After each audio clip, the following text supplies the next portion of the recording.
Durango es el estado que México no termina de conocer. Tiene la Sierra Madre Occidental más abrupta y más densa del país, barrancos que hacen pequeño al Cañón del Cobre, un desierto que se transforma en bosque en cuestión de kilómetros, y una historia que mezcla la conquista española, la resistencia tepehuana, los años dorados del cine western y una violencia regional que convirtió a sus carreteras en algunas de las más peligrosas del norte. Pero hay una dimensión de Durango que ningún folleto turístico alcanza a mostrar, la de los pueblos que se perdieron. Los que quedaron del otro lado de la sierra cuando las carreteras se trazaron por otro camino. Los que la minería construyó y abandonó. Los que el narco vació o los que simplemente se fueron apagando solos, con la dignidad silenciosa de las cosas que saben que nadie viene a buscarlas. Hasta hoy. Estos son los 10 pueblos perdidos en Durango que nadie se atrevió a buscar. Top 1. Suchil. El pueblo que vio nacer un volcán y aprendió a vivir con él. Suchil es un municipio del sur de Durango que tiene en su territorio algo que muy pocos pueblos de México pueden decir. Un volcán extinto de nombre Cerro Gordo cuya presencia dominó la cosmovisión de las culturas que habitaron esa región antes de la conquista y que sigue siendo el referente geográfico más visible de toda la zona. Las comunidades que vivieron a la sombra de ese cerro durante siglos desarrollaron una relación con el volcán que combinaba el respeto ritual con el aprovechamiento práctico de sus tierras volcánicas, que son de las más fértiles del sur de Durango y que durante la colonia atrajeron a hacendados que construyeron en esa región algunas de las propiedades más extensas del virreinato norteño. Hoy Suchil es un municipio que la mayoría de los duranguenses ubican vagamente en el mapa pero que pocos han visitado, y que tiene una tranquilidad que en otros contextos llamaríamos abandono pero que sus habitantes prefieren llamar paz. Sus calles empedradas, su parroquia colonial y la vista hacia el Cerro Gordo desde la plaza componen una imagen que no ha cambiado sustancialmente en décadas, lo cual es una forma de belleza que el turismo moderno no sabe bien cómo procesar porque no tiene filtro para ella. Suchil no desapareció. Se quedó quieto mientras el mundo seguía moviéndose. Y esa quietud, para quien sabe apreciarla, vale más que cualquier atractivo diseñado. Top 2. San Dimas. El municipio donde el oro todavía está y la gente ya no. San Dimas es uno de los municipios más extensos de Durango y uno de los menos poblados en relación con su tamaño, una proporción que se explica por una geografía serrana que hace difícil vivir en casi cualquier punto de su territorio y por una historia económica que fue alternando entre bonanzas mineras y colapsos que nunca terminaron de resolverse de manera sostenible. Sus minas de oro y plata fueron activas desde la época colonial y tuvieron momentos de producción importante durante el Porfiriato, cuando el capital extranjero llegó con tecnología y con apetito para extraer lo que los métodos tradicionales no podían alcanzar. Lo que hace a San Dimas un pueblo perdido en el sentido más literal es que sus comunidades más alejadas requieren horas de camino de terracería desde la cabecera municipal, con rutas que la lluvia vuelve intransitables durante meses y que en temporada seca son de las más espectaculares y más angustiantes del norte de México. Hay rancherías en San Dimas que tienen médico un día a la semana si tienen suerte, que reciben señal de teléfono en un solo punto del cerro y que mandan a sus hijos a estudiar a la cabecera con la certeza de que no van a volver a vivir ahí cuando terminen. El oro todavía está en esa sierra. La gente que lo trabajó durante siglos se está yendo. Y nadie parece hacer el cálculo de lo que se pierde cuando se va. Top 3. Tamazula. El pueblo que la sierra protegió de todo menos del olvido. Tamazula es un municipio del suroeste de Durango que comparte su nombre con una localidad de Jalisco, pero que tiene una identidad propia que la Sierra de Durango le fue construyendo a lo largo de siglos de aislamiento relativo. Fue un punto de paso en las rutas que conectaban el sur de Durango con la costa de Sinaloa durante la colonia, y esa función de corredor le dio una relevancia modesta pero real en la economía virreinal del noroeste. Sus comunidades desarrollaron una economía mixta de ganadería, agricultura de temporal y aprovechamiento forestal que les dio una autosuficiencia que los pueblos más conectados con los mercados nunca necesitaron desarrollar. El problema de esa autosuficiencia es que se convirtió en el argumento que el Estado usó para no llevar infraestructura. Si se las arreglaban solos, ¿para qué hacer el esfuerzo? Cuando los jóvenes de Tamazula empezaron a tener acceso a información sobre lo que existía más allá de la sierra, la autosuficiencia que había sostenido a sus comunidades dejó de ser suficiente razón para quedarse.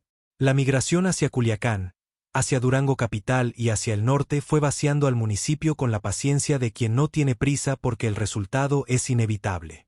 Tamazula sigue en el mapa.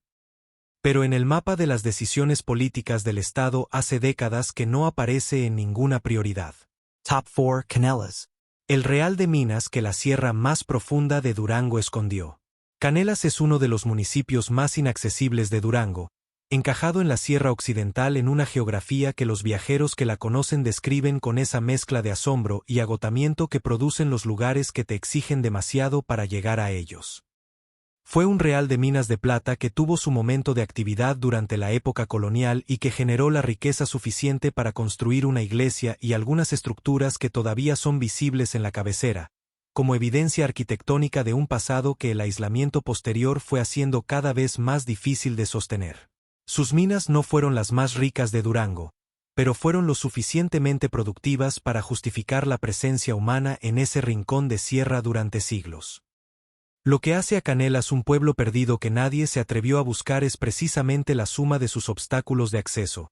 La carretera que llega a la cabecera municipal es de terracería en la mayor parte de su recorrido, las condiciones cambian drásticamente con las lluvias y la señal de comunicaciones es intermitente en el mejor de los casos.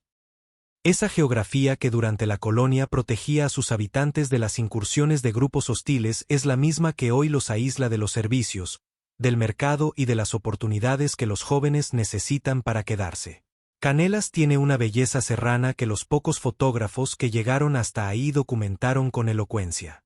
El problema es que la belleza no paga la educación de los hijos ni lleva el medicamento que el médico recetó. Top 5 Guanaceví. El Real de Plata que la sierra más remota construyó y abandonó. Guanaceví fue uno de los reales de minas más significativos del norte de la Nueva España durante los siglos XVII y XVIII, un pueblo que creció en la Sierra Madre Occidental de Durango sobre vetas de plata de alta ley que justificaron la inversión de capital y de vida humana que implica establecer un asentamiento en una geografía que no perdona los errores. Sus haciendas de beneficio procesaron mineral durante décadas con la infraestructura disponible en una sierra donde cada pieza de maquinaria tenía que subir en mulas desde los centros de aprovisionamiento más cercanos, que estaban a días de camino. Era una industria que existía a pesar de su entorno, no gracias a él. Cuando las vetas más accesibles se agotaron y el costo de la extracción profunda superó el valor del mineral que producía, Guanaceví inició el declive que la sierra convirtió en irreversible. Sin la minería no había razón económica para sostener la logística que su ubicación requería, y la migración fue la única salida lógica para familias que no tenían alternativa productiva en ese entorno. Hoy Guanaceví es uno de los municipios con menor densidad de población de Durango, un pueblo que tiene la escala arquitectónica de su pasado minero y la población de su presente abandonado en una desproporción que sus calles cuentan sin necesidad de palabras. Sus ruinas de haciendas en las sierras circundantes son de las más inaccesibles y de las menos documentadas del norte de México. Top 6 Otis. El pueblo ranchero que los barrancos protegieron y aislaron al mismo tiempo. Otaes es un municipio del occidente de Durango que tiene en su territorio algunos de los barrancos más profundos y menos conocidos del estado, formaciones geológicas que son la continuación natural del sistema de cañones de la Sierra Madre Occidental y que en términos de espectacularidad visual no tienen nada que envidiarle al Cañón del Cobre.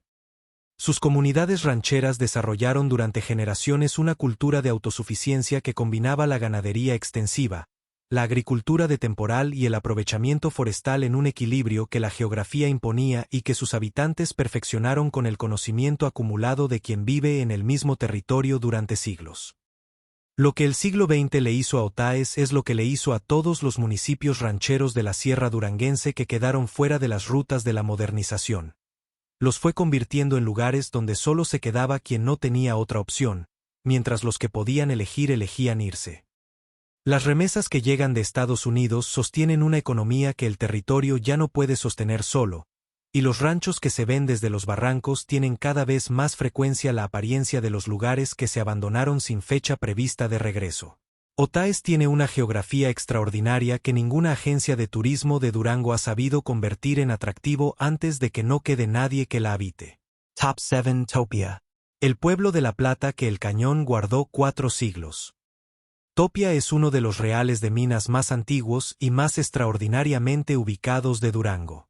Fundado en 1598 en el interior de la Sierra Madre Occidental, en el fondo de un cañón que los primeros españoles en llegar describieron con una mezcla de admiración y vértigo que sus cartas al virrey transmiten todavía, Topia fue durante el siglo XVII uno de los centros de producción de plata más activos del noroeste novohispano. Sus minas atrajeron a mineros, comerciantes, sacerdotes y aventureros que construyeron en ese cañón un pueblo que tenía la escala y la actividad de una ciudad pequeña pero la ubicación de un secreto bien guardado en la sierra. El cañón que hizo posible a Topia también lo protegió del mundo exterior de una manera que el siglo XX convirtió en su principal problema. Cuando las carreteras modernas redibujaron las rutas del comercio y la comunicación en el norte de México, Topia quedó del lado equivocado de la sierra, demasiado adentro para ser alcanzado fácilmente, demasiado pequeño para justificar la inversión en infraestructura que habría cambiado su situación.